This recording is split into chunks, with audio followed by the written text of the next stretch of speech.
Okay, so this is part 4 of 16 of summarizing the Apothecary Diaries Light Novel 5. So, the chapter starts with Maomao closing her Apothecary Diaries shop at dusk to avoid attracting any unwanted customers and also not wasting any lamp oil. She counts her money for the day, hands it to the madam to keep safe, and her and Chou return home. Maomao prepares a pretty underwhelming dinner with not much meat in it, and Chou's like, I wish there was more meat in it, and Maomao's like, well, if you work, then you'll earn more money for better provisions. Maomao does notice that Chou doesn't have a very heavy layer on, and it is getting colder, so she decides that they will visit the shops the following day to buy Chou a adequate coat. So they visit the capital market district, and Maomao is one for cheap but good quality. So they visit a used clothes seller, and they're looking for a padded jacket for Chou, and Chou spots like this beautiful white robe, and they hear this story from the shopkeeper about a celestial nymph, is who he claims it belongs to.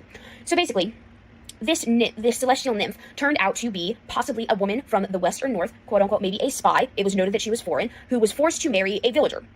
And she was so reluctant to marry this villager that she decided to basically fake her own death. So she wove this robe out of a rare rock fiber known as ho hanbu. I'm probably saying that wrong. And she also, with knitting these fibers, had woven in a secret script pleading for help from her people, so that when she died and they came to collect her body, they would see this, knowing that she had run away. So basically, on her wedding day, she's preparing to get married. She ends up lighting herself on fire and escapes by jumping into a nearby spring and mysteriously disappearing. Now, Maomao does equate this celestial nymph. When she hears celestial nymph, she immediately thinks Jinshi, or she thinks of concubine Fuyo, who was thinks of concubine Fuyo in terms of like dancing on the wall and everything. So, yeah, a little odd, a little cool. That's why it's called Fire Rat Cloak.